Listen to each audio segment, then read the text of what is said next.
ಕವನ ಕಾಫಿ. ರಚಿಸಿದವರು ಶಮಾ.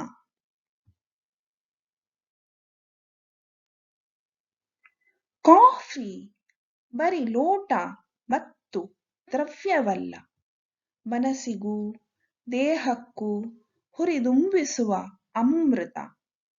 ಒಂದು ಲೋಟ ಕಾಫಿ ಕಪ್ಪಿನಲ್ಲಿದೆ ನೂರಾರು ನೆನಪುಗಳ ಬಳುವಳಿ.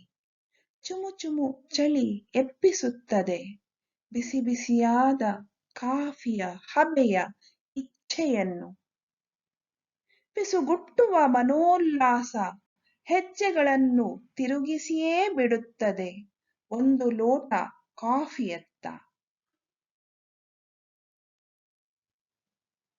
ಕಾಫಿಯ ಜೊತೆಗಿದೆ ಎಳೆಯರ ತಿಂಡಿಯ ಜಗಳ, ಗೃಹಿಣಿಯರ ತಕರಾರು, ಆಪ್ತರ ಸಲಹೆ, ನೆನಪಿನ ಪ್ರೀತಿಯ ತಕರಾರಿನ ಈ ಕಾಫಿಯನ್ನು ಹೀರಿಕೊಂಡಿದೆ ಒಂದು ಚಾಕೊಲೇಟ್ ತನ್ನ ರುಚಿಯಲ್ಲಿ. ಚಾಕೊಲೇಟಿನಲ್ಲಿ ನೀರು ಕುದಿಸುವ, ಬೆಲ್ಲ ಸಕ್ಕರೆ ಸೇರಿಸುವ, ಪಾತ್ರೆ ಲೋಟ ತೊಳೆಯುವ ಗೋಜುಗಳಿಲ್ಲ. ದುಡ್ಡು ಕೊಟ್ಟೊಡನೆ ಸಿಗುವ ಈ ಚಾಕೊಲೇಟ್ನಲ್ಲಿ ಕಾಫಿ ಸ್ಟ್ರಾಂಗ್ ಬೇಕೋ ಲೈಟ್ ಸಾಕೋ ಎನ್ನುವ ಪ್ರಶ್ನೆಗಳಿಲ್ಲ, ನಿರೀಕ್ಷೆಗಳೂ ಇಲ್ಲ.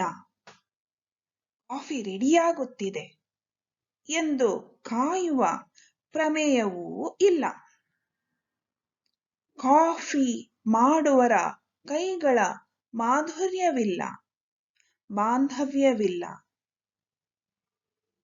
ಕಾಣದ ಕೈಗಳು ಬೃಹತ್ ಪ್ರಮಾಣದಲ್ಲಿ, ಅವರೆಂದೂ ಕಾಣದ ಗ್ರಾಹಕರಿಗೆ ತಯಾರಿಸಿದ ಈ ಚಾಕೊಲೇಟ್ನಲ್ಲಿ ಏಕೋ ನನ್ನೂರಿನ ಕಾಫಿ ತೋಟದ ಪರಿಮಳವಿಲ್ಲ, ಪ್ರೇಮವೂ ಇಲ್ಲ.